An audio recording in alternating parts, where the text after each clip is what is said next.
Hello guys, back to my channel Chiranjit Puja ভালোবাসার ক্যানভাসে তোমাদের স্বাগত নাই। তো আবার একটা রেসিপি নিয়ে চলে আসলাম। আজকে বানাবে নিরামিষ আলুর দম। তা চলো তুমি দেখতে থাকো। আমাদের উনুনটা গরমই ছিল, তো আমি আলুর দম বানাবার জন্য কড়াতে তেল দিয়ে দিলাম। কড়া গরম হয়ে গেছে, নুন হলুদ আমি দিয়ে দিয়েছি। আলুগুলো মাখিয়ে নিলাম, আলুগুলো ভেজে নেবো। ছোট আলু, তো আলুগুলো ভেজে নেবো। তো সব আলুগুলো আমি দিয়ে দিলাম।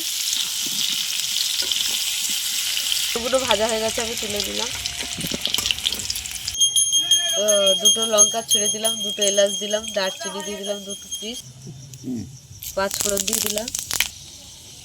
আমি মশলাটা বানিয়ে রেখে দিয়েছিলাম। এর মধ্যে তিল আছে, চালমগজ আছে, পোস্ত আছে, আদা আছে, কাঁচা লঙ্কা আছে, টমেটো আছে, দিয়ে দিলাম।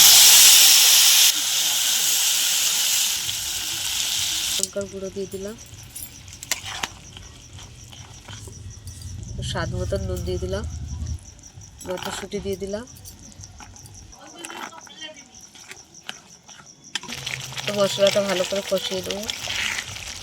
আলুগুলো দিয়ে দিচ্ছি, দিয়ে ভালো করে কষিয়ে দেবো।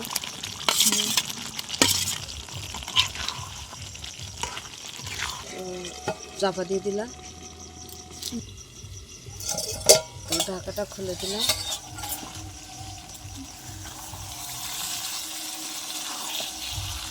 আমাদের কষা হয়ে গেছে আলুটা, অল্প জল দিলাম।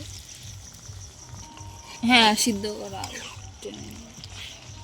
আলুর দমটা হয়েই গেছে।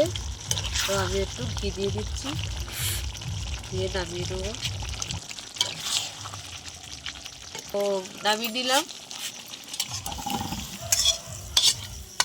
ছোট আলুগুলো আমরা আলুর দম করেছি, বানিয়েছি। তা তোমাদের কেমন লাগলো বলো। ভালো লাগলে লাইক করে দেবেন, শেয়ার করে দেবেন, কমেন্ট করে দেবেন, সাবস্ক্রাইব করে আমাদের পাশে থাকবেন, আর ভিডিওটা অবশ্যই দেখবেন। টাটা।